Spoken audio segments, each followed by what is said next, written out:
buhay, mga kapatid, kay Kristo.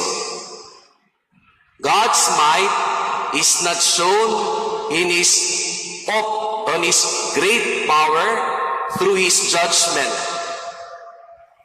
God's might is not shown on us being judged always. God's power is shown through His patience. Ang kapangyarihan ng Diyos ay hindi nakikita sa paghuhusga niya sa ating lahat. Ang kapangyarihan ng Diyos ay nakikita sa Kanyang paghihintay. In our parable of the weed and the wheat, what surprises us should not be the presence of the weeds. Hindi dapat tayo magulat sa presensya ng kasamaan. Dapat tayong magulat sa ano? We must be surprised on how the owner of the field responded to the question of the servants. Tanong ng mga alipin sa kanilang amo, "Berong damo, kailangan ba naming tanggalin ito?" Ang sagot ng amo, "Wag. Let them grow until harvest time." Hintayin mo muna nating lumago. Sa salita nating mga Pinoy, lalo na kapag nagdiriwang ng tayo ng karawan, at lalo na kapag mahaba na ang iyong buhay at tumatanda ka na, may pabiro ang sinasabi ng karamihan. At ano ang sinasabi natin?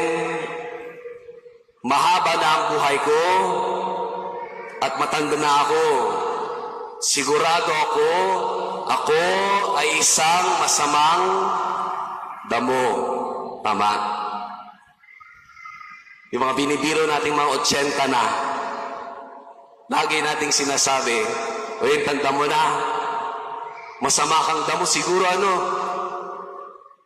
Kasi sabi nila, pag mabait ka, kinukuha ka ni Lord. Pero pag masama ka, ay mahabang buhay mo. Kasi ikaw ay isang masamang damo. But as we deeply reflect, dear brothers and sisters, the truth is this. Ang kapangyarihan ng Diyos ay nakabatay sa Kanyang paghihintay. Bakit ba? Because God never gives up. Hindi napapagod maghintay ng Diyos sa iyo. At kahit uugot-ugot ka na at amoy matanda ka na, ang Diyos naghihintay pa rin na lumago ka. Because God doesn't give up. Hindi napapagod, hindi sumusuko, at hindi nawawala ng pag-asa ng Diyos sa iyo. Ang Diyos marunong maghintay. Nawa tayo rin. Wait. The last word for today, dear brothers and sisters, is wake.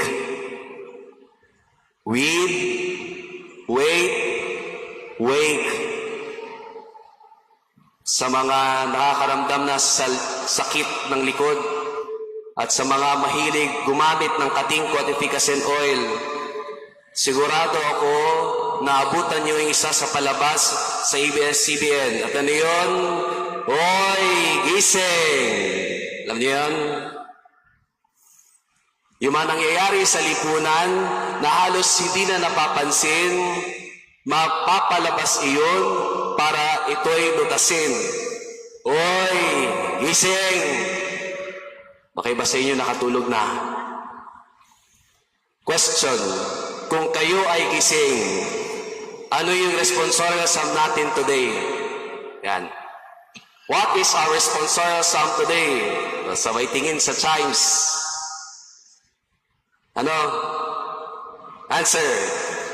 Lord, you are good and forgiving.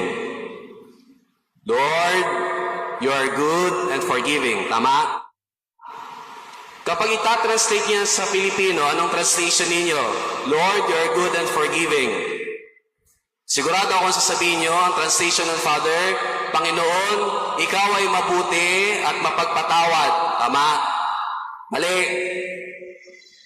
Dynamic translation is, Poon, ikaw ay mabuti sa lahat ng nagsisisi. Search nyo. Check nyo yung mga Biblia nyo sa Pilipino. It was not translated as, Panginoon, ikaw ay mabait at mapagpatawad. The translation is, Poon, ikaw ay mabuti sa lahat ng nagsisisi. Sino dito, hanggang ngayon, paborito pa rin na gumamit ng lapis? Meron ba dito? Ballpen yata ang gusto nyo. Alam nyo, may tinuturo sa atin ang lapis. Bakit ba?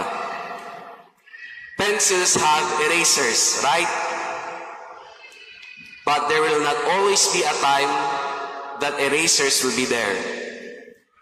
Kahit putput ka ng putput, darating sa punto na yung pambura ay mawawala. At anong tinuturo sa atin ng Diyos? Soy, gising. Naghihintay ako, pero hindi habang panahon, maghihintay ako. Because there will always be a harvest time. Yes, God said today, let them grow until harvest time. Kaya huwag kayong magpakasaya, oy. Kahit sabihin nyo sa sarili nyo, masamang damo ako, mahaba pa ang buhay ko, huwag kayong dumating sa pagkakataon, may 4 na lalaking nakaputi, bit-bit kayo paloob ng simbahan. Nakahiga, nakangiti. Habang ang lahat umiiyak. Baka mahuli na ang lahat habang buhay ka naging damo, hindi na naging trigo. Oy, gising. Yes, it is true that God is always at work in progress, but we should work as well. Sabi ng isang Chinese proverb, the best time to plant was 20 years ago.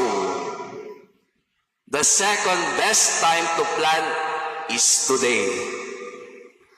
Mamili ka, maging damo o maging trigo. Amen.